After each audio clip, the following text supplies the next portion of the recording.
I'm Rob. I'm E. I'm Kenny. Welcome to the next movement.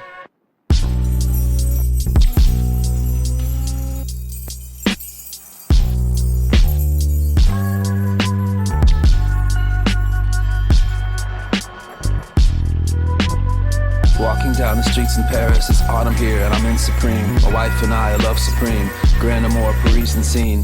Hand in hand in double ticks. This fella had on Astronus. Puma collab with sneakerness. Was in the lottery and waiting list. Grass stain is basil green. Color muted grenadine. I wonder how he got the stain. Romantic, it began to rain. Marishi DPM. Bistro and we have a seat. Escargot and parsley butter. I scan the room for sneaker lovers. Kenny, thanks so much for joining us. Really appreciate your time. Yeah, no problem. Glad to be here. We're excited to talk to you for a bunch of reasons, most of them having to do with your art, your music. But I want to start at the top, just talking a bit about this article that was recently published in Complex, which I'm sure you're aware of, the article about why we should pay attention to art rap. It seemed like kind of a big deal for the artists involved, and I know your name was dropped in the article as well. But I understand it's created a little bit of conflict or controversy in regards to the term art rap. And I wanted to get your take on that, Kenny. What do you think about that? Well, I'm not 100% sure about the controversy because I know I retweeted it, but I didn't really look at all to see or if there was people talking about it or having a problem with it. I didn't really check that out yet. Though maybe I will now that you've mentioned it. I don't know. I mean, to be honest, even when Mike Eagle first said that term, I was never like a huge proponent for or against it, I guess. I think it's certainly it makes sense. It's similar to the term art rock as well. It's not saying that other rock isn't artistic. It's just some rock is the whole point is that it's all about being kind of crazy and breaking the rules. And I think that can apply to hip hop. So I think it makes sense as a term. I don't know. What's the controversy, that it's a corny term, or tell me what's everyone else's take on that? I haven't read anybody's comments or anything like that. But for me, when I first saw the term, I was a little bit offended because, I think it's because hip hop in general doesn't get its props. And a lot of people don't consider it an art already. So people fight for that. And I think they have since its foundation. So to see the term art rap, it's sort of, for me, without first reading about the concept and how the term was even first construed, I was sort of okay, so what makes this art and what makes hip hop before this not art? So I think I was sort of taking it literally. And I think I would say, I can't speak for anybody else, but I would say that's probably where the controversy lies. Okay. I mean, yeah, I get that. I would, to me, the more controversial aspect of it is Rory has a line in, I think it's one of our songs where he says, Mike called it art rap so you wouldn't find it hostile, or so people wouldn't find it hostile. And I kind of feel that it really more had an origin in that, especially Mike, although Open Mike didn't grow up in the Project Load scene, he was affiliated with it at that point because he had moved out to LA and hung out with all the Bloodian kind of people. And one thing that was always weird about the Project Load brand of weird hip hop, if that's a better term than art rap, is that the Project Load guys were always too artsy for people that were into NWA and that type of stuff at the time, but they were also kind of too hood and a little bit too street for people that were into super artsy stuff. And that was always a weird thing that kind of, I feel one of the reasons why West Coast, specifically the Project Load, Los Angeles kind of scene, were innovators and a lot of people were influenced by them, but they didn't get as much props, is because they kind of were in this weird no man's zone. And to me, when Mike Eagle was back when he first was coining that term, that was at a time when that was still a real thing, I think, even though things have changed since then. But there's a connotation there of it, kind of him trying to find a way to be yo, don't be scared, just because it's hip hop, you can like this. It's still not scary kind of. It's like what Rory said in his line. And I feel like part of it, like the coining of it originally was really because that was a necessity, which is a bad thing that was a necessity. But I don't know, like to me, that seems to be the more, like, I guess in my head, like obviously hip hop is art. Like all music is art, even pop music, even something like Britney Spears or something like that. Like it's still art at a certain level. Like even if it's not like cool and experimental and different, like it's just like cheesy, like painting. Like there's I don't know, there's all sorts of like abstract kind of painting that's like almost like paint by numbers. You can watch like a YouTube video to see how to like pour the paint on it and stuff. It's still art, even if it's like something that could be mass produced. Like whether it's like something that needs to be cherished or uplifted, that's another question, but it's all art. Or I don't know, to me, like the whole art argument doesn't ring very true, but that's just my opinion. Yeah, I think there was also some just questions being raised about and you may have touched on this, about the necessity for subgenres and creating this separation. But I like what you just said. I like how you tied the history into it, which I think the article does a little bit too. And the article as a whole, I mean, let me say this. My reaction, I read it, I was like, dude, that was dope. Yeah. Like that. I mean, that's my hot take on the article is I thought it was really cool. And I thought it did the subject justice without, I mean, it's real easy for like a big publication to distill something like that into an article and make it super corny or superficial. I thought they did a decent job of doing it justice. So you mentioned Project Blow, and I know we're going to talk more later about little like foreshadowing on the album. But I'm curious about your involvement with it, like knowing a little bit about your history and you moving to LA for college. It seems like you like immediately gravitated towards that scene, and I wonder what was it that pulled you in? It was really kind of a bunch of lucky circumstances, to be honest. When I came out in 97, so I came out after kind of the heyday of the original, like The Good Life had already happened well before that. And then even Project Blowed at in Leimert Park, that was, it was still going on at that moment, but it was like the big moment had kind of slightly passed at the point when I got out there. And I was really into electronic music at the time. I was really into drum and bass. And I met these drum and bass DJs while I was at college, and I knew how to produce beats, so I was kind of the beat maker of their crew. And Daddy Kev, the guy who started Low End Theory, the club, before that, he had a club called Concrete Jungle way back in the day. That was actually a drum and bass club. And he ran a drum and bass label at the time, Celestial Records. So we would DJ there. And all the not all the Project Blowed guys, but a select group of Project Blowed MCs would hang out in the hip hop room. There was like two rooms. There was like a drum and bass room and a hip hop room.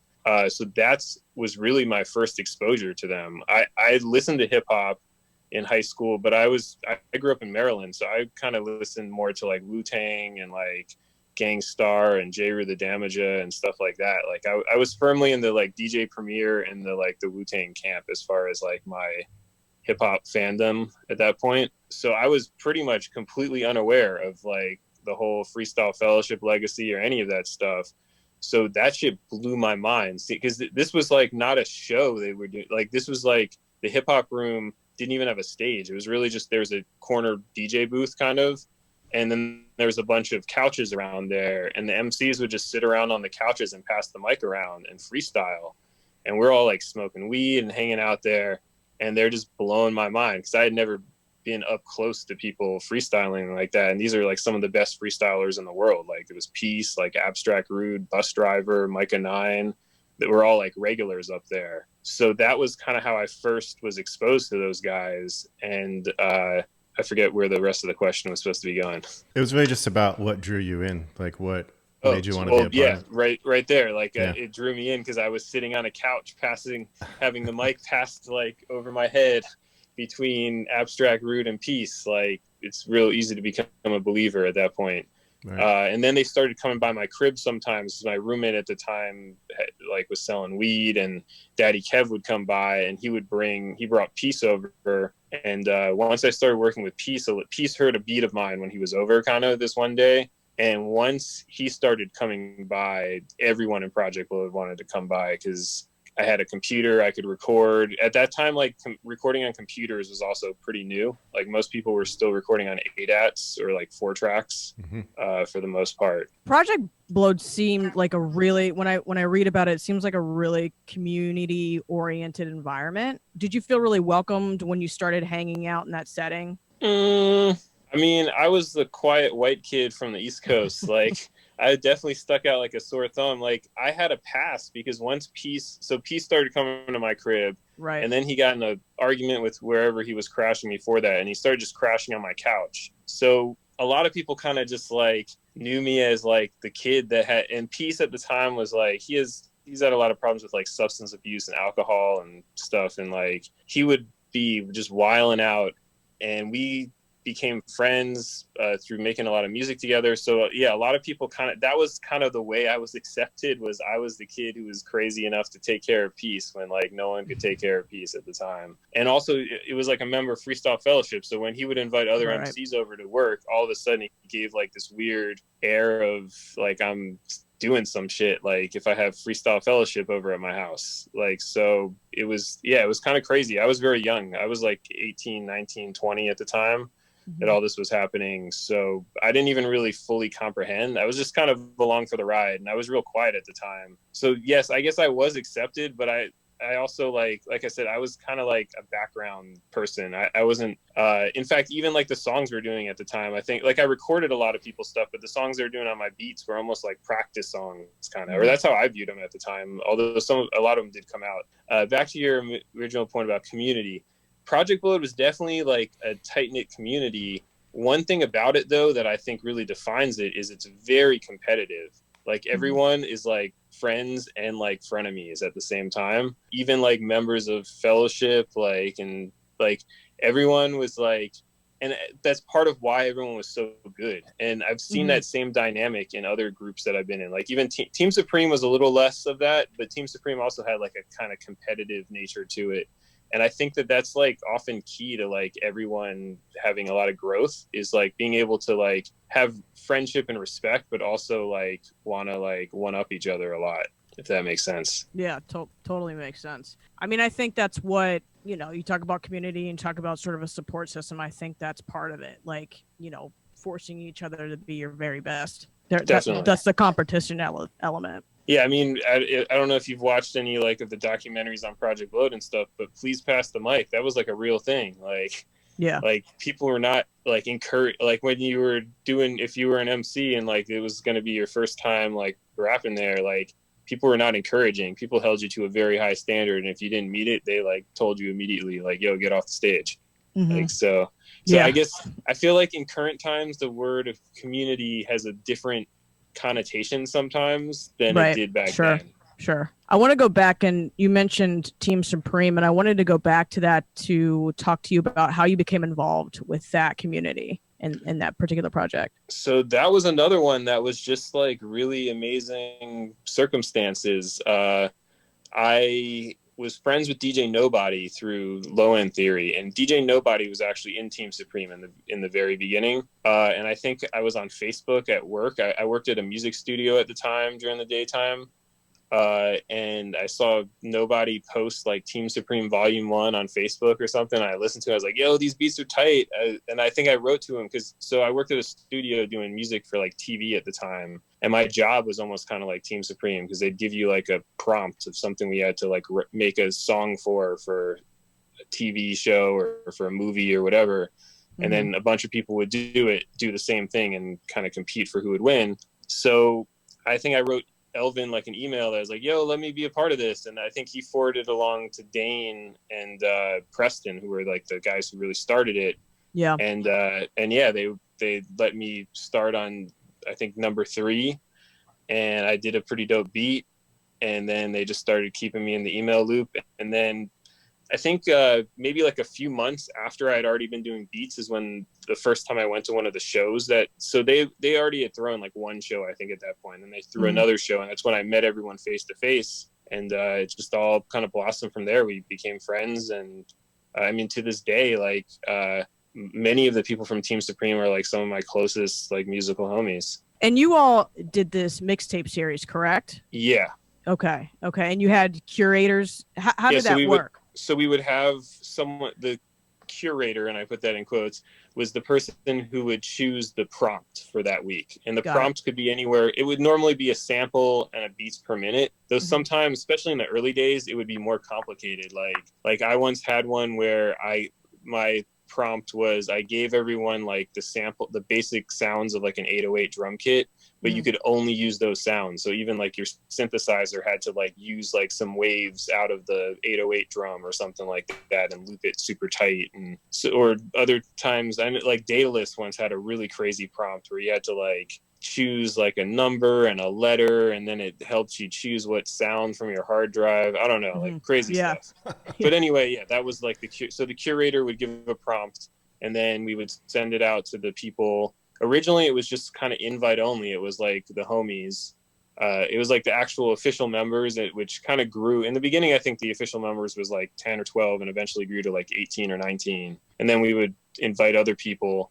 Later on, we did it every week. And after about maybe like 60 or 70 of them, I think is when we started doing ones where occasionally we would open it up to the public. Those became so much work, though. It's crazy because we wouldn't put everyone's beats on. We'd only put maybe like 15 or to 20 beats on to the tape each time. And sometimes when we open it up for the public, we'd get like 150 submissions or something. So whoever was it was normally this guy, Preston, one of the guys from Penthouse, he would put the tapes together, and he would literally spend like a whole day or two just listening to like 150 beats and narrowing it down to like 15. It was crazy. That's a lot of work. Yeah. And DJ Shadow was one of the curators, right? Yep, that was actually really fun. We had him out to a show. We had him because at that point we were throwing shows that had gotten a little bit bigger. Like we started off at like this dive bar throwing shows, and then moved into the Echoplex at that point, and he headlined one of them for us. And that was actually such a cool moment for me personally, because I'm a little older. Like when I grew up, like DJ Shadow was one of my inspirations, and not like the current incarnation of him, like when he was doing like introducing and stuff. That like taught me that instrumental hip hop was even a genre, I would say. So getting to like kick it with him and finding out what a like nice down to earth guy he was like, yeah, that was like a really cool moment. Scrapyard ghosts, levitating slapbox under wolf moons. Above streets where Siri noted the coordinates and was too scared to speak. Come through, host of grief, burning candles in the teeth. Summoned by the killer who remembered the names of each. Southside cop killer queens, circle the vehicle and squeeze. Dusty feet beat the streets with the breeze to their back. Some things you just can't leave in the past. They follow you home like skinny dogs separated from the pack. Toss another bone in the valley, they gnash. Toss another bone in the valley, they gnash. Dead cars stuffed with garbage, line lost blocks, laughing at alternate side parking. Copper wire by the yard, scrap by the pound. Capoeira with the words, I just spin them round and round and round. That blood spattered Pellerino center the town, her bloody gown. Drug mud through the big house, massive gon' frown. Right before we throw them in the ground, throw it in neutral, my cousins will push me out. Kenny, so many of the MCs that you work with just write these really like dense, intricate lyrics. And I was listening to a project you did this year with Serengeti, Ajay, and was really trying to focus on the music because of preparing for this interview, but kept getting distracted by the lyrics, and just like was struck by how complicated it might be or how difficult it might be to strike a balance in like creating a soundscape that doesn't distract from such dense lyricism. And I wondered if you could talk a bit about how you do that. I mean, I think that's kind of emerged as one of the things that I'm good at, I guess, is like complementing a lot. Like, well, first of all, as far as the MCs, it's definitely not by accident. Like I work with people that I find inspiring and also like interesting. Like I don't know. I like working with people that are original. That's like one of the things that I definitely like seek out when I'm thinking about who I want to work with. And as far as like, definitely like one of my approaches to I have a minimalist kind of sound, I guess. I don't really, the funny thing is like, these are some things that I've like read. It's not like really I sit down and I think like, let me make a minimal beat. Like that's not like my creative process there. But one thing I found very early on, I guess working with the Project Blow guys, a lot of them were like rap very fast and also have a lot of like really vivid imagery as well. And so working early on with like Peace and Abstract Brute and those guys and Bus Driver, I got used to like, I would hear where I thought they sounded good, and they would normally sound good when the beats gave them space. And that doesn't necessarily mean it needs to like be slow or like not have a lot of elements, though it can mean that sometimes, but just beats that gave them space to like do their thing. And so when I get to do a beat like for them, I would try and emulate that, or like that's one of the things I would think about. And I feel like it just kind of became natural, like part of my process is that I hear that.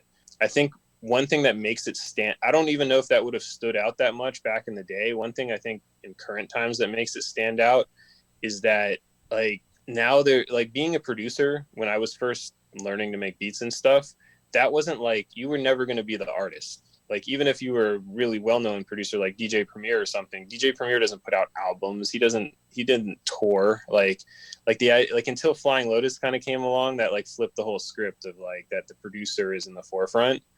And having been coming up in the pre-Flying Lotus era, like I looked at more of the producer's role is like to complement the artist that you're working with. And I feel like a lot of younger generation people that are in the post-Flying Lotus era, they don't really come from that angle originally. Like they like beats are busier now. Like people have a lot more like bells and whistles and like little things they add in because of the idea that it's going to be just an instrumental first, and then like lyricists come second kind of.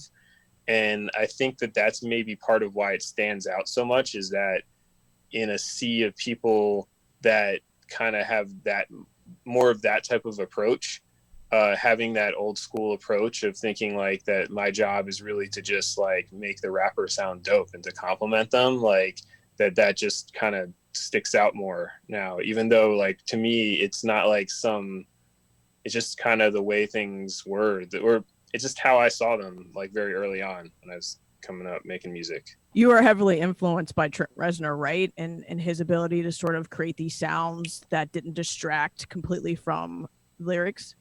Yeah, I said that in the interview, didn't I? Yeah, like definitely when I was in high school and stuff, like early things that I was listening to when I was first experimenting with computer music and stuff were, yeah, Trent Reznor and a lot of that type of weird industrial techno, but also even like early rave music. I was into like techno and drum and bass and all that. But yeah, specifically the Trent Reznor thing is he just had this knack at like making things both hectic and spacious at the same time, kind of. And it took me a long time to even figure that out. Like I love that early on in my music, not even music career, just early on in my like musical journey in life. It was a long time coming for me to unlock the secrets of how to like achieve that kind of. And I mean, even now I'm still figuring that out sometimes, but yeah, to me that is a good example of like how leaving space for the vocalist doesn't necessarily mean it needs to be like a boring beat or something like that. Yep. Yeah, I do think that's what makes your stuff like stand out. Is it's not like, it was interesting to hear you say it was sort of minimalist, because I don't know that I would have thought about it that way, because it's not like completely stripped down. You're filling the field, you know. There's right. I don't really think of it that way either. I'm more going off of a few things I guess I've read over time. Yeah, by people. It's weird when you get to the stage where like for a majority of my music making career, there was not really people for the most part writing an article about an album or reviewing it or stuff. It's very strange like later on in the process to like have people comment on it, because there's a lot of things that like I don't think of it that way. Like, and I can't argue, like I can't say that view of something isn't valid, because it is valid. But that's not how I always think of it necessarily. But yeah. Can you talk a little bit about the Ajay album with Serengeti? It's such a unique. I mean, you used that term earlier in talking about people you work with, but such a unique concept. Oh, it's super unique. I mean, to be honest, the magic sauce of that is really Getty. Like he's the man. Like they came up with the concept. he had originally asked me. The funny thing is, it all comes full circle. I don't know if you've heard the new album he just put out, The Gentle Falls, that came out maybe last week. So he just put out a new album, and it's like a folk album, and it's all like just acoustic guitar, one acoustic guitar track, and him saying poems over top of it, basically. And one of the songs on there is called Duggan, and it's the story about like a former WWE wrestler, Jim Duggan, like a real guy, and he owns like a dive bar now, and his life, it's about like the ups and downs of his life. It's some typical Getty stuff. So Ajay started with him telling me that he wanted me to send him a beat for that song. Okay. That now is like an acoustic folk song. So I had sent him a bunch of beat ideas, like, hey, maybe these would work. And he kind of didn't reply back for a few days. I sent him maybe like 5 beats, and then he like wrote me an email that was like, yeah, none of these are the one. Maybe send me a couple that are faster. So I sent him like 2 or 3 more that were faster. And then like 4 or 5 days later, he sent me a rough draft of the entire Ajay album. Wow. And I was just like, yo, what the fuck, dude?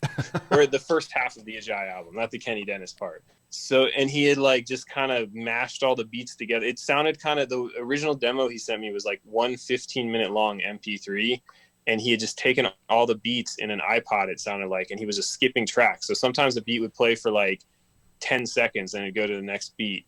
And he used each beat like maybe like 4 times over the course of this 15 minutes, like of the 8 beats, like to show you how quickly the beats were skipping. And he just kind of, the funny thing is like about half of the songs on there were in that original 15-minute thing, like that freestyle, like not exactly the same, but like a lot of it was in there. So after he sent me that, I was like, yo, this shit is bonkers, but it's really interesting. Let's figure out how to break this into an actual thing. So then we kind of broke out of that freestyle, a couple songs that made sense. And then he started, once he's like such a prolific writer, once he kind of had the whole idea, it was like super quick. And all those, for the most part, there's maybe only like 2 or 3 beats on there that I made purposely for that album. Like most of it were beats that I already had sitting around. So it just came together in a matter of weeks. I would just send him, I would basically like spelunk around on my hard drive trying to find more beats that I thought were the right thing for it, send him a new batch, and then he'd send me like 3 new songs. Like, and then the Kenny Dennis side just came together super quick too. Once he had that whole concept to tie them together. And yeah, it was a really fun album to make. But yeah, I can't say like, I didn't sit around like, yo, let's make an album about shoes, or like I had nothing to do with that. That was all Getty.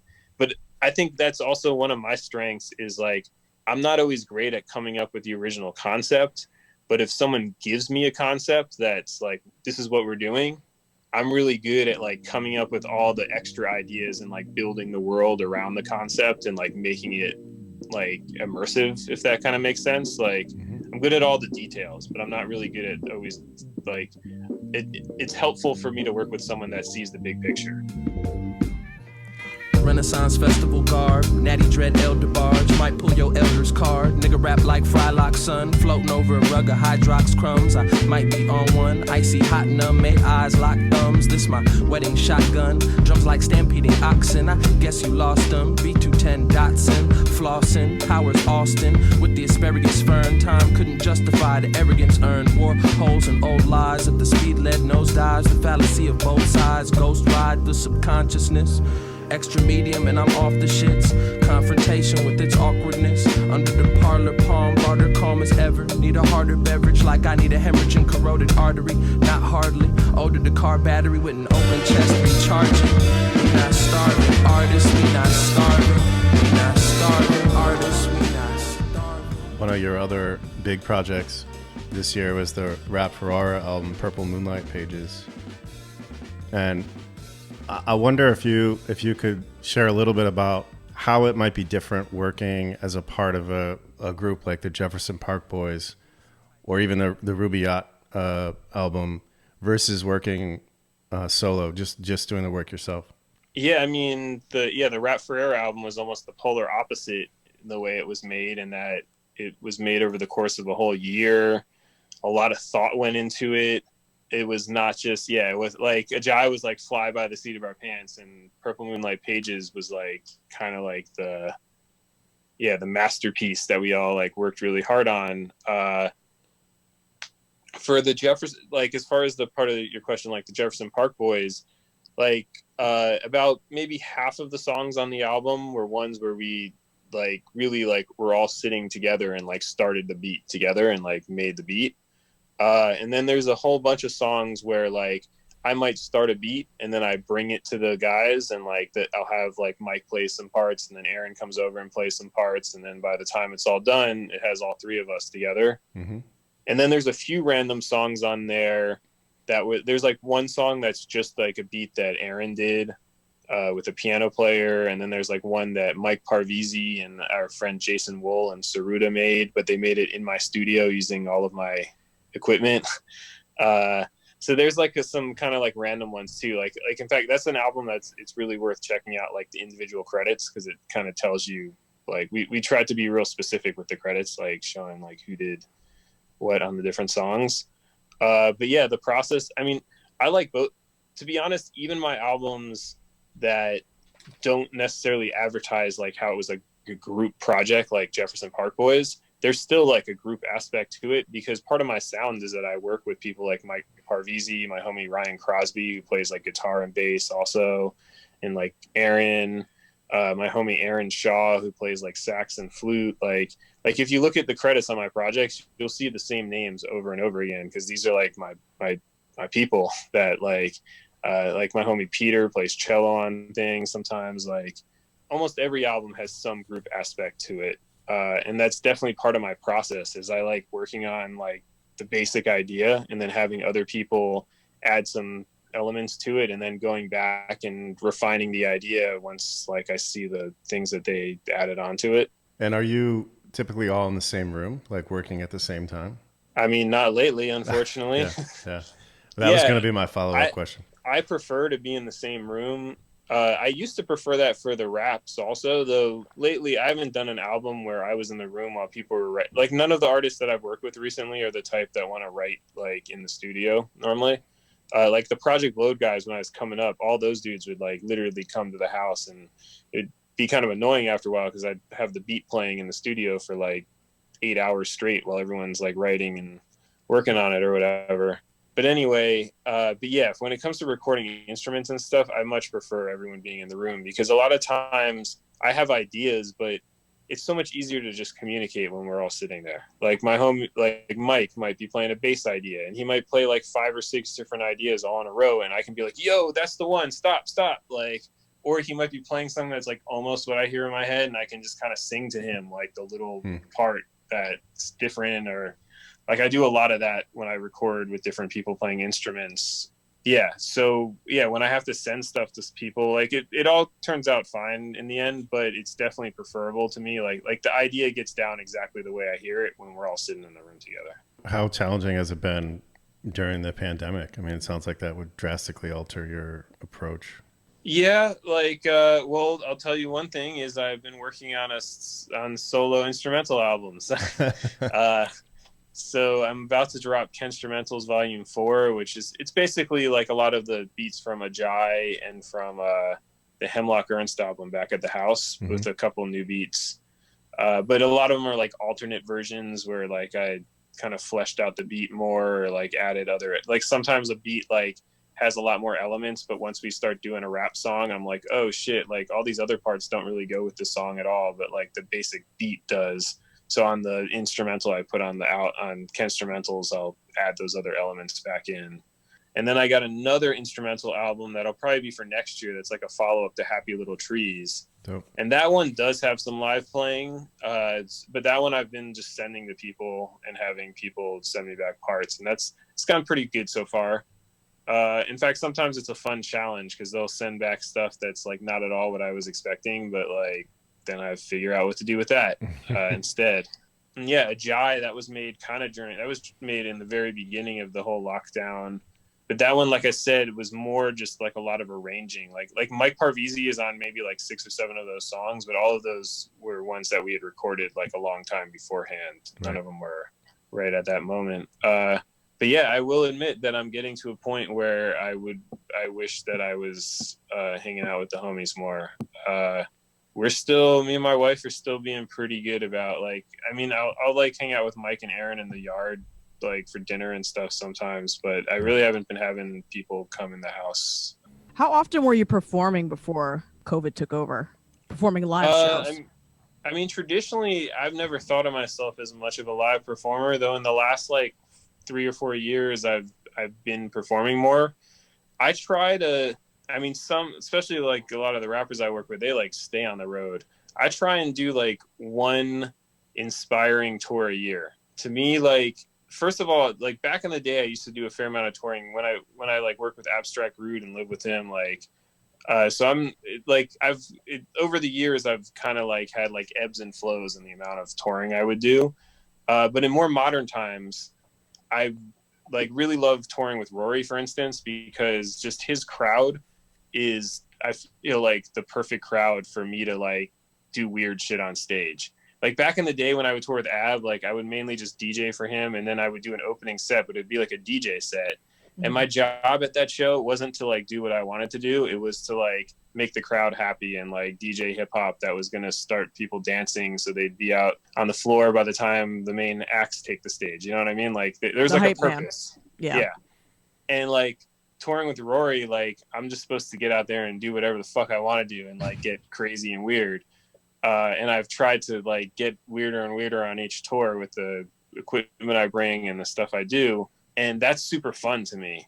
Mm-hmm. But it's also like really draining. Like, I don't know, like some people like just live on the road. My homie, Mr. Carmack, like he's another one who like, he just goes from one international flight to the next, doing all these tours back to back. For me, like it like energizes me creatively, but it also drains my spirit a lot. Like when I like tour. So yeah, like one modest tour a year is like perfect, and then some like random dates. Like I was supposed to be on a tour this summer actually with Woods. Like we had a tour booked on the West Coast from like Seattle all the way back down to like LA. They got canceled for, I think it was like July, beginning of August it was supposed to be. Yeah, I don't know. I do enjoy shows, but they're also stressful, I guess. Like some people are like natural performers. Like I wouldn't say I'm like a natural performer. But yeah, like I said, if I'm in a setting where I can just like get up on stage and pretend I'm in my studio and just act silly with all my fun music equipment, like that's pretty fun to me. So what's stressful about it? Is it actually performing in front of people, or is it just doing show after show and just being physically exhausted? A little bit of both. I mean, if anxiety made any sense, then would anyone have any anxiety Right. in the first place? Yeah. Like that shit doesn't make no sense. So Yeah. like, I don't know. Like you tell me. Like to me, Yeah. it's a confluence of all of those. Like it's not Sure. like we're ballers. Like we're going on struggle tours. Like when we're touring, we're staying in Motel 6s, not like nice places. Right. So definitely that, and we're in shitty little cramped cars. So like definitely that does take a physical toll on you after a while, especially when you're on like doing like 20 dates or more or something like that. But also, yeah, like there's definitely like touring is weird because the beginning of touring, anxiety about performing is a big thing to me. And then like somewhere like 4 or 5 shows in, that ceases to exist whatsoever. Like that no longer becomes a problem. Right. And you get into tour zone, and then more the anxiety comes from having to deal with long car rides. My back hurts. I want to poop in a place that's not disgusting. Like I want to eat something that's not bad for me or gross or something, or, you know, you just get into, then it's like a mental thing that it's not really about the performance at all. To be honest, the performance, if anything, is the best part. Like once the tour gets rolling, like that's the only good part of your day is, for the most part, is like performing. And then the rest is just like getting through uncomfortableness, physical uncomfortableness normally. Cause I love touring with like the Rubaiyat dudes are my brothers. Like I love those guys. And like, we often have a lot of fun on tour, but it's still like I said, like staying in Motel 6s and driving in little cramped cars with stuff on your lap. Like ultimately that's not that much fun. Can't imagine it is. Doesn't sound very glamorous. It's not glamorous. Though I don't want to act like I'm complaining. Like I love the fact that we get to, like the fact that people show up to our shows and that we can actually make money at it, like as opposed to losing money, which believe me, all of us have toured losing money as well, like back in the day. Yeah. That shit makes us very blessed. So I don't want to act like I'm complaining. but yeah, that's why it's stressful though. Like, and that's why, yeah, to me, like I'm more of a homebody. I'd rather be at home making the music than out there playing it. Backwoods Studios is getting ready to put out a fielded record, and it seems like you're involved with that in some way. I know I saw something in your IG stories. Oh, that was they had asked me to do a remix of a song. Okay. That was just I was being oblique on Instagram stories with a little. I was just typed on the remix that I'd done because I made it yesterday and it was sounding pretty tight. I don't know what the plan is for the remix. I mean, the album hasn't even come out yet, so right. Thanks for clearing that up. No worries. The album's dope. I heard most of the album, and I'll say this: my remix sounds nothing like the original. The original kind of has a happy vibe, and my remix is kind of dark sounding. But they haven't even heard it yet, so hopefully they like it.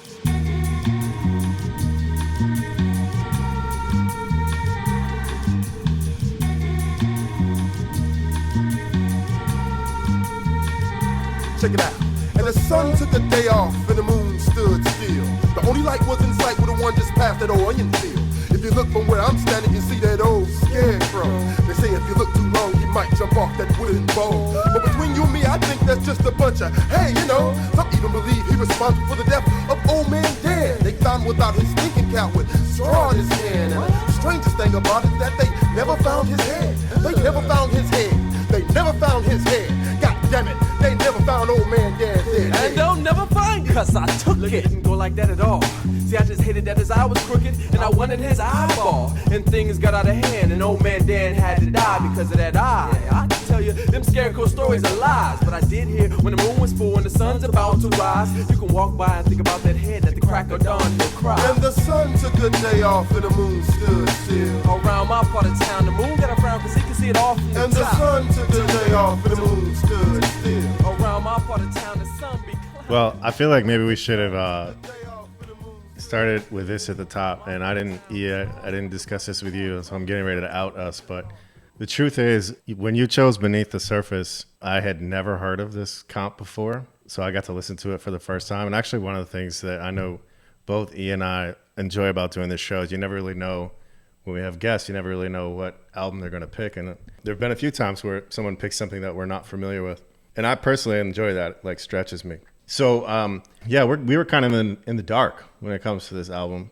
and had to make our way through it. And we didn't really prepare you for this, Kenny, but we're sort of going to be leaning on you to like shed some light on it for us and talk about, I guess, more from a personal. What I'm really curious about is like what it has meant to you and what made you choose this album. Totally. Well, just to put it in context a little bit or just general context, I feel like back in the day, hip hop compilation albums in general were more of a thing. Like, I don't feel like that's like as big of a thing these days, like compilation albums, but that was like kind of a big thing in hip hop, where like producer compilation albums where like a producer would have a whole bunch of different rappers on different songs.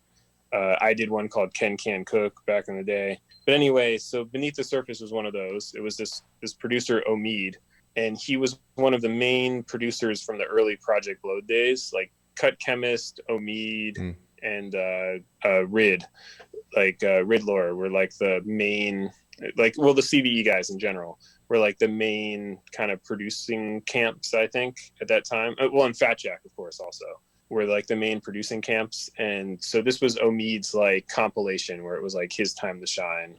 And at least for me, like I said earlier, like I came into Project Blowed a little bit late to the game. Like I wasn't there like when the first Project Blowed album came out, like with the light bulb on it and all of that. So I hit LA in 97. That's when I moved out there. And that was right around the time that this album came out. I forget when this album came out, but I'm guessing it was like 98, maybe 99. And right around that time, I started meeting the Project Blowed guys at Concrete Jungle. And like I was saying earlier, I had no like reference for who these guys were. I could tell that they were amazing rappers, but I didn't know that they were famous. I didn't know Freestyle Fellowship had been signed to Island Records before. I didn't know anything about the Good Life Cafe or any of that shit. So Daddy Kev, I think his label, besides putting out drum and bass, they put out like a tape version of Beneath the Surface. I think Beneath the Surface was already out on vinyl, but it maybe like sold out on whatever indie label had put it out. And then he put out a tape of it. So I had the tape of that in my car, and this is me like freshman in college or maybe sophomore in college. So that was like my cheat sheet. I would meet these guys at Concrete Jungle and see them like rapping, and then I would like look up which track they were on Beneath the Surface, and that would be like my main frame of reference of like what their style was all about, or how I would even know who was who when I'd be at Concrete Jungle. Was like, that was like, to me, like it was like the Wikipedia or some shit of like Project Blowed. And I'm sure a lot of other Project Blowed people probably wouldn't view it. They might not view that album like that but for me, at least at that time in my life, that was like, yeah, that to me, that was, and it was also something that was very aspirational, because there was a time in my life where I was like, if I could just put out a compilation as dope as this one, I would be like super stoked. Like that was like the main goal, was like, man, like I know all these guys, if I can do my version, like that'd be tight. Which Ken Can Cook is kind of my version of it. It's not nearly as dope as Beneath the Surface, to be honest, but yeah, and I'm curious to see what your guys' reaction is, because like, having never heard, some of these songs are super weird, like, yeah. I must say, and in the context of what it wasn't called art rap back then, but where art rap is now, a lot of them, I don't know if you can hear like many direct influences of like Rory, things that Rory does in his vocals, things that Mike even does in his vocals, like come from albums like this. Like this is like definitely some of the DNA of like what those guys do. Yeah, you can definitely hear that. I mean, I know I've read some quote from Rory talking about, if you don't fuck with Freestyle Fellowship, then you really have no business rapping. I like that. Yeah, that was actually my favorite part of the Complex article, is he was like, if you don't fuck with Freestyle Fellowship, you're really actually a buster. Like I thought yeah. I could just hear it. I could hear his voice like saying those lines. I was like, dang. Yeah. So you can definitely hear, the influence. I would say, I mean, I don't know if Serengeti would agree with that, but I feel like there's a connection there too. Well, yeah, and Getty is from that era. Like he started putting out music in the early 2000s. Like he somehow is like one of those guys that's remained like almost like ageless in hip hop. He's just been doing dope shit for a really, really long time at this point, or maybe a little later than 2002. Like he might have been more like 2005, like when he first started putting out music. But he's definitely from like that era more so than like Mike or Rory are, I'd say. Yeah, so you can definitely hear the influence on them. The production is really what like stood out to me. Like it doesn't play like you might imagine a comp album would, which I think often sounds like just like a mishmash of tracks just sort of glued together for this like showcase. Whereas this is like really cohesive. So I was really struck by the production on it. Yeah, I mean, Omid is one of the crown jewels of LA production. Like he stopped. I mean, he still actually does make music, but he got a day job at a certain point and stopped focusing on it as much. But yeah, he's super dope. He also produced. There's a Freestyle Fellowship album called Shaka Doom that he produced, which includes the song "Can You Find the Level of Difficulty in This," which is the one that we kind of pay homage to in one of the songs on Purple Moonlight Pages, as like kind of a shout out to that song. But anyway, Omid produced that also, and that's like one of my favorite. This is probably a controversial opinion because most people would not consider it the best Freestyle Fellowship album, because like Inner City Griots or even the one before that would be most people's choices. But Shaka Doom has some ill songs. Like if they had that was at like a turbulent time in everyone's lives when that was made. But if everyone had been like more together, like in all their like when in like their regular lives moment, like Shaka Doom would have been probably their best album in my opinion. Or I loved a lot of the songs. But yeah, Omid is a great producer. And yeah, I think that's also like, I really like to have when I do projects, to have them have a cohesiveness. And definitely like, these were some of my original reference points, like albums like Beneath the Surface that like showed me like how I wanted to do like having a cohesive album. And yeah, the beats are awesome. Like, and they also, another thing that Omid did really well on this album. And the funny thing is I'm friends with Omid. I'm friends with pretty much everyone involved in this album. Yet I was thinking about this before the podcast. I have very little knowledge of how it was made. I've never like asked Omid, like, how did you do this beat? But from the sound of it, to me, it does a technique that I do a lot of. It's like the beats are all like the backbone of them are samples, like the melodic parts, but then there's live playing over top of it that kind of meshes in with it. And it makes it so that it's really hard to tell what the sample is versus what the live playing is. And it kind of like, and where one starts and the other begins.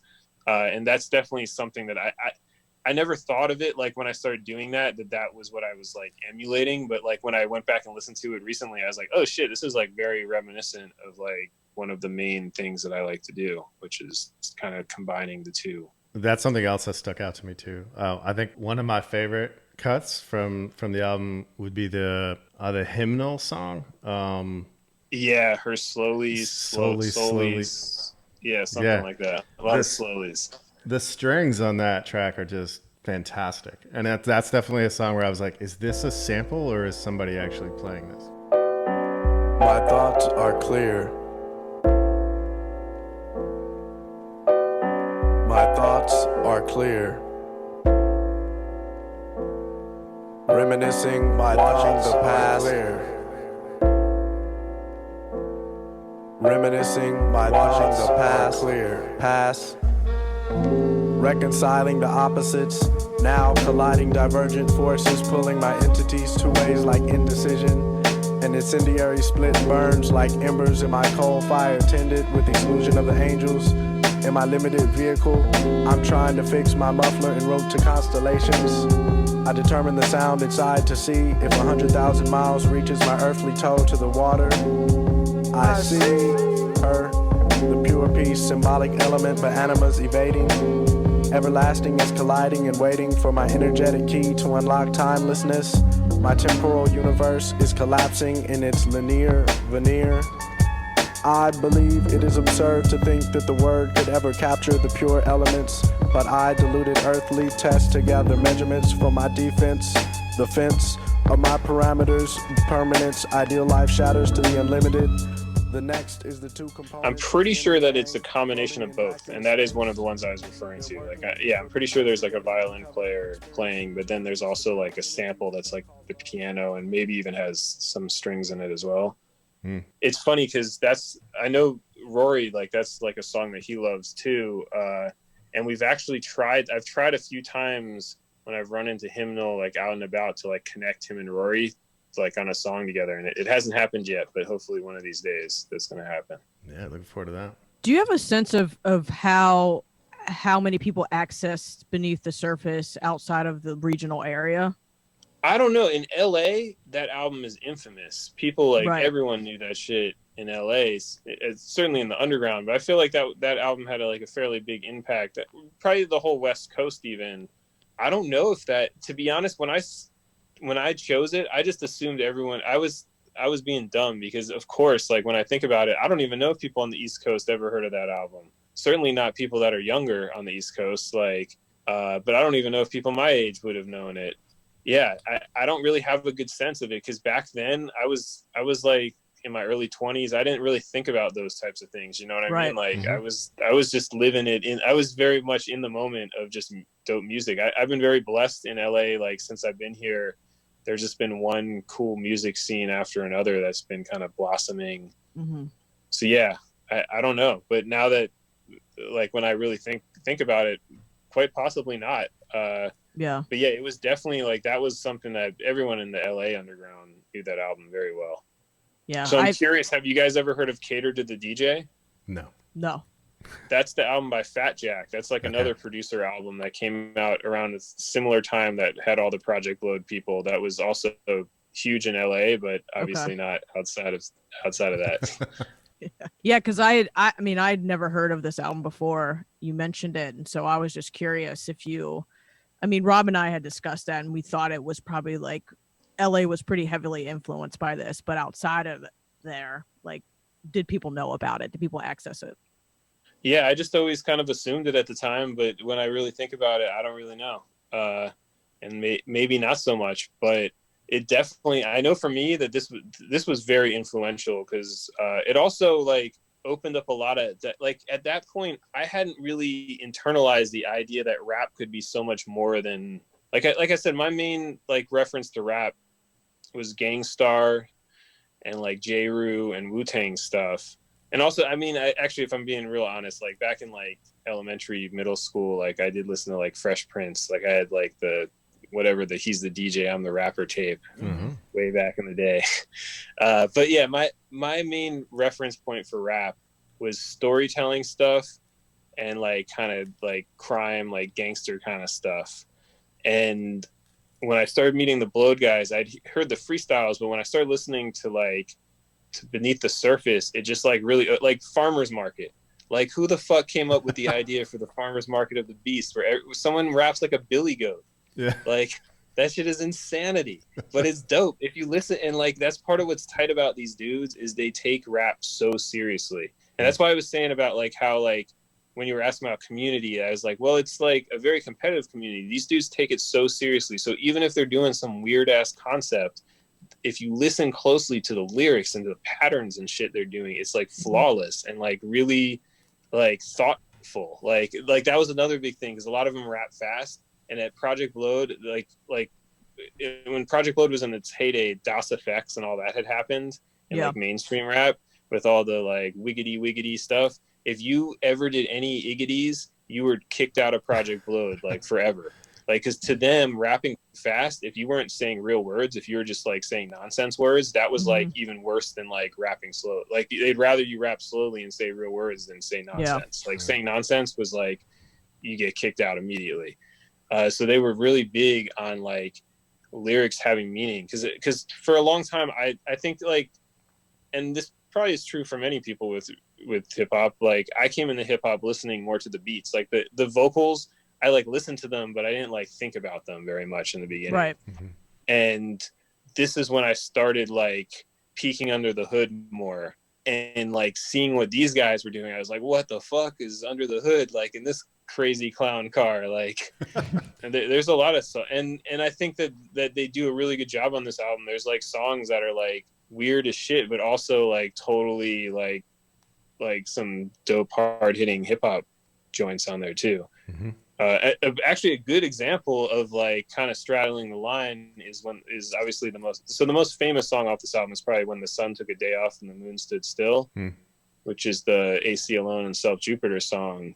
And that song is weird as shit, but it's hard. That beat is super fucking hard. I've seen that go off at shows where people are going ape shit at a show for that song. But it's like a weird story about a witch and like I don't know, like that, like they just, that it really opened my eyes as a young like musician that was starting to get into like making more and more hip hop beats at the time, of like, holy shit, there's like so much unexplored territory. There's so much, and I think that's partly why people like Rory are so drawn to that legacy, is like this idea that there's so much unexplored territory.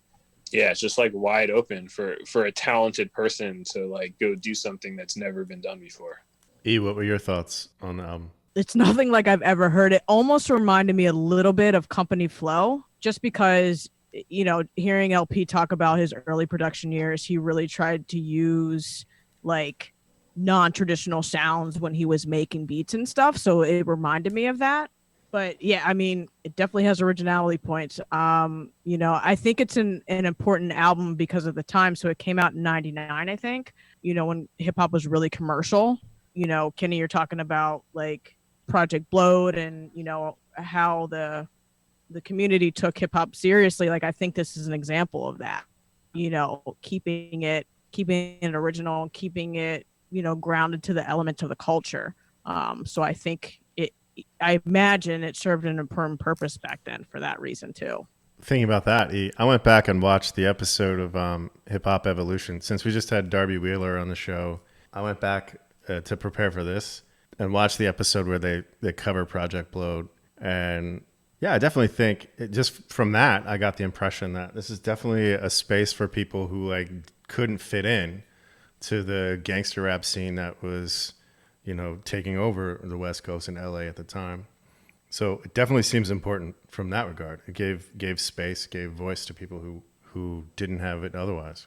Oh, for sure. But one of the things that's, I think, an important part of the Project Blowed legacy is that like a lot of the people in Blowed like did grow up in the hood. Like many of them actually were involved in gangs and stuff like that. And that was like a weird element that made their shit different than other, because there was other like abstract hip hop stuff happening at the time. In fact, it's funny that you compared to Company Flow, because I would say that on the East Coast, the closest analog to what was happening in LA at the time was Def Jux, like everything that was happening with the early Company Flow stuff. But there was also like Anticon, there was other little things bubbling up at the time that were like weird hip hop stuff. But what made Project Blowed kind of stick out like a sore thumb and not fit in, because Anticon, if you look, was pretty successful back then. At least I remember, like, you go to an airport and they would have like Waxy Maxi, like the CD store and shit. Yeah. They would have like the new like Y album there. They would have like Anticon releases there. They didn't have Project Blowed releases there. And the reason is they were just hood enough to be scary to nerdy people, but way too nerdy for like people that were into gangster stuff to like it. They were in like in this no man's land of like, and I think that that's part of the magic of a lot of especially like because there's dudes that like spit so hard, and it's like Beneath the Surface is a perfect like example of that, of stuff where it's like super artsy and beautiful, but then a dude that's like sounds almost scary, like spitting super hard aggressive bars over top of it, like, and that's like what Project Blowed was all about. It was like aggressive and in your face, but also like all about being like super weird and artsy and like tapping into creativity in ways that people that are aggressive normally aren't doing, kind of.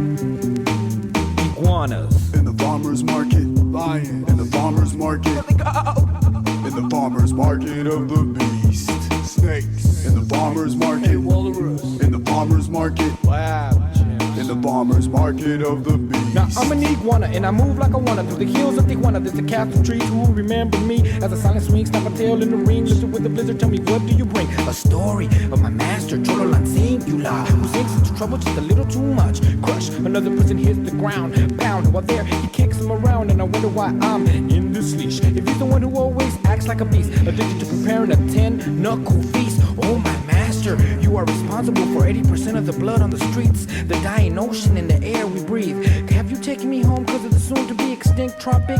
Shut up before killing you becomes the topic. Savage, yet as savage as any human. Killing is boom. Do you have a sense of how many of the tracks on Project Blowed were freestyle versus written? On Beneath the Surface. Beneath the Surface, I can't really comment on that. I mean, some things that to me, the only things that I could really comment on that for is like Peace's song, the "You Are in My Clutches." I forget what the actual. It might be called "You Are in My Clutches." Whichever is the song that has Peace. That's the name of the song. That is the song. Okay, yeah, "You Are in My Clutches." So like Peace, I know this because I worked so much with Peace like around that era. Peace would normally like write like a few lines and then freestyle most of it. He would kind of do the Jay-Z style of freestyle. Like, I don't know if you've ever seen like video footage or like seen stuff written about, like, Jay-Z apparently doesn't really write any of his songs for the most part, but he also doesn't freestyle the whole verse in like one big ass thing. He just goes in the booth, freestyles a couple lines, then stops, then punches in, freestyles a couple more. Peace would do a slightly more impressive version of that, at least when I would record with him. Like, he would kind of like, he'd often have like the chorus or some like line written that's like the prompt of the song, and he would like start off with that and then just go for a while and then be like, yo, punch me in right there, and then I'd punch him in, like, and then he'd go for a while longer, and like songs would just get built up like that, often like right out of his mind. Yeah. He's one of the most amazing people I've ever seen, like the way he would record songs. Yeah, crazy. But when I listen to "You Are in My Clutches," I can just hear that techniques like that were most likely used for parts of it. But I don't think a lot of it was freestyle. The reason I'd say that is just because I also think when this album happened, one of the things that's magical about it, because a lot of times when you have compilation albums, you get a bunch of like mediocre performances out of great people because no one's like that emotionally or creatively invested in the project, or it's all a bunch of favors and whatever that are happening. I believe people, it sounds to me like people took this one very seriously. And I think it was because it was at a time when people were starting to get signed out of Project Blowed, and like a lot of like careers were starting to pop off for certain people. And I think everyone looked at this as an important moment that they were going to get to shine amongst their peers and like get chosen from the crowd, maybe if they were I mean, and again, I wasn't there when they recorded this, so this is pure speculation, but I to me, when I listen to it, I'm like, dang, like Phoenix killed it on that one. Like, damn, LA Cool came like the hard, like everyone you can tell like came super hard on their shit and was like trying like really, really hard. So yeah, I guess what I'm saying is that I would think that people wrote a lot of it, because it sounds to me like everyone put a lot of like care into it. It wasn't like, yeah. I'm glad that you chose it, because it opened me up to some new stuff. I almost immediately, you know, listening to this coupled with Rory's quote about Freestyle Fellowship that sort of attacked me for not being a fan or not really digging into their stuff, it immediately made me regret not listening to more of their music. So I imagine I'll go back and do that. Well, like I said, I would suggest like one good album that's a little off the beaten track would be Shaka Doom, which is the one that was produced by the same producer. It's like it's kind of from a middle era, because it's not one of the original, like they had like 2 albums from the like original era that have a very like old school kind of sound to them production wise. And then they have a couple albums in a more like new school era. Yeah. And Shaka Doom was like in between the old school and the new school eras. Like the old school ones were done in the early to mid 90s, and then like the newer ones were done in like around 2010 kind of era. So and Shaka Doom was done at like 99 or 2000 or something like that. So okay, right in the middle. Sounds like a good starting point. Well, I'm gonna just say real quick for anyone who's casually listening to this, if you're gonna go listen to the album and you're like, I don't know if I'm gonna listen to the whole thing, go listen to When the Sun Took a Day Off and the Moon Stood Still. Go listen to the hymnal one, Her Slowly, I think I said that wrong. And listen to Farmer's Market of the Beast, because I feel like all 3 of those, if you're into weird rap music, you're going to dig those songs. Dang, all of them are good though. I'm trying to think, like I was about to say, like those are my 3 favorite, but then like the AWOL one is so good. The what is it? Something about the like staring face to face with the something. Dang, it's called A Little Piece of Heaven. It's like a little piece of heaven. I love all of their voices. That's another thing about this album that I really love, is just everyone has such a unique style. In fact, I'm sorry, I'm going back to the album for one more second. One more way that I think it ties in to a lot of things with my life is when I joined Team Supreme, one of the things that I thought was so cool about Team Supreme, as opposed to other kind of crews happening at the time with electronic music, was in Team Supreme, everyone had this unique style. It's like you could tell there's a thread that tied us together, but everyone had such a distinct thing. And part of what's so dope at Project Blowed in general and this album is that each MC, like you can tell they all come from a similar lineage, but they each has such a distinct voice, like from the actual timbre of their voice to also like the cadences and the style and the way they approach writing rhymes. And to me, that's so dope. Like when people are a crew and it's not all the same shit, like that to me is always kind of a little boring. Like when it's like a crew but we all do the exact same thing. Right. I love being part of something where everyone's doing different shit, because that gets me like way more inspired and like jazzed up to do stuff. Staring face to face with the man who writes his rhymes in blood. It's a little piece of heaven. A little piece of heaven. A little piece of heaven. A little piece of heaven. They wake up to suck boogers through the nose, spit them in the toilet, cause I suppose they spend their whole life laughing, crying at the same time. I wrote the book of life over and over. I tell them what my pops told me. I'll tell you when you're old enough, because the facts of life most definitely cold enough. They don't know shit about me. Rubbing 2 pennies together to make a dime. Standing in an unemployment line. Shit in one hand and wishing the other. They better run, cause the life is leather than tough. Well, Kenny, before we let you go, I'm wondering about where you are and the wildfires going on the West Coast, and And So I how you live doing? in the middle of LA. On one hand, there's no like immediate fire. Like if fire ever got to where my house is at, like it would be like literally like the whole city must be on fire at that point because I'm like in the middle of the city.